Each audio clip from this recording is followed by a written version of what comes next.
j'ai pensé qu'aujourd'hui, on pourrait commencer à jaser un peu de fraction. La fraction, c'est une notion qui est quand même complexe. En fait, la fraction, en partant, c'est comme une portion okay, d'un tout. Donc, par exemple, si j'ai un tout ici, la fraction, ça pourrait être ça ici. Donc, la moitié, la demi de mon tout. Mais une fraction, ça pourrait être aussi une partie d'une collection. Par exemple, si j'ai 3 cubes ici, ça pourrait être un cube sur les 3 que je possède, donc le tiers, tout simplement, d'une collection. Évidemment, la fraction, c'est une notion qui est assez complexe au primaire parce que c'est comme un peu difficile de s'imaginer de travailler tout l'espace entre 0 et 1. Okay? Aujourd'hui, on va comparer les numérateurs et les dénominateurs dans les fractions pour essayer de voir et d'ordonner les fractions de la plus petite à la plus grande. J'ai d'ailleurs une autre petite vidéo qui va te montrer en fait les fractions de la façon dont elles sont représentées à travers, entre autres, la fraction comme partie d'un tout. Alors, si on est si mes fractions ont le même dénominateur. Donc, par exemple, si, je ne sais pas moi, j'ai un tiers, un quart, un sixième.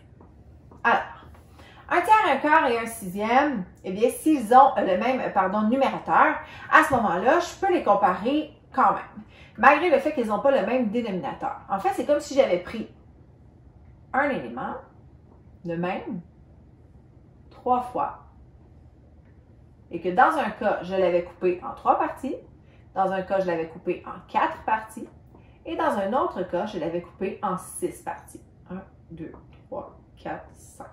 OK? Évidemment, si je prends ce morceau-là, mon morceau de chocolat est vraiment plus gros que si je prends ce morceau-là, mais il est quand même plus gros que si je prends ce tout petit morceau ici. Donc, on peut dire qu'un tiers, c'est plus grand qu'un quart, puis un quart, c'est plus grand qu'un sixième.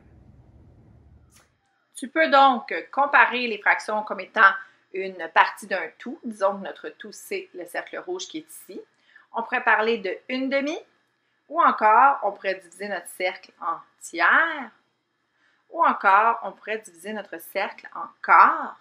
Il y aurait plusieurs possibilités. Et c'est pour ça qu'on te dit que quand le numérateur est le même, on peut comparer les dénominateurs. Donc, par exemple, une demi, c'est plus grand qu'un tiers. Qui, quant à lui, est plus grand qu'un quart. On pourrait ensuite même se dire qu'un quart, c'est plus grand qu'un cinquième. Un cinquième, lui, c'est plus grand qu'un sixième. Un sixième, c'est plus grand qu'un huitième. Un huitième est plus grand qu'un dixième. Et un dixième, eh bien, c'est plus grand qu'un douzième.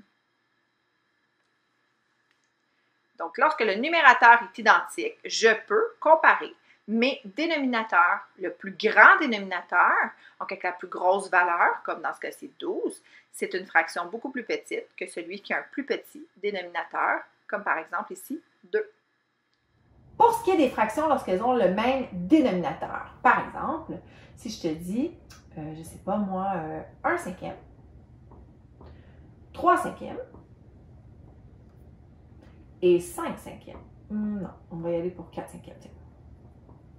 4 cinquièmes.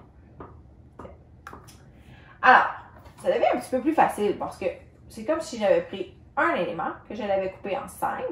Et boy! En 5 parties égales, évidemment. 1, 2, 3, 4, 5. Ne m'en veux pas trop. OK? Si j'en prends 1 cinquième, j'en prends beaucoup moins que si j'en prends 3 cinquièmes.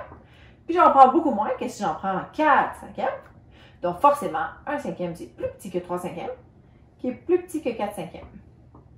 Là où ça devient compliqué, c'est si je désire comparer des fractions qui ont des numérateurs et des dénominateurs différents. Mais ça, on va le voir dans une prochaine capsule. J'espère que ça t'a aidé un petit peu pour comparer les fractions qui ont des mêmes numérateurs ou qui ont des mêmes dénominateurs. Sur ce, on se voit dans une prochaine capsule. Salut!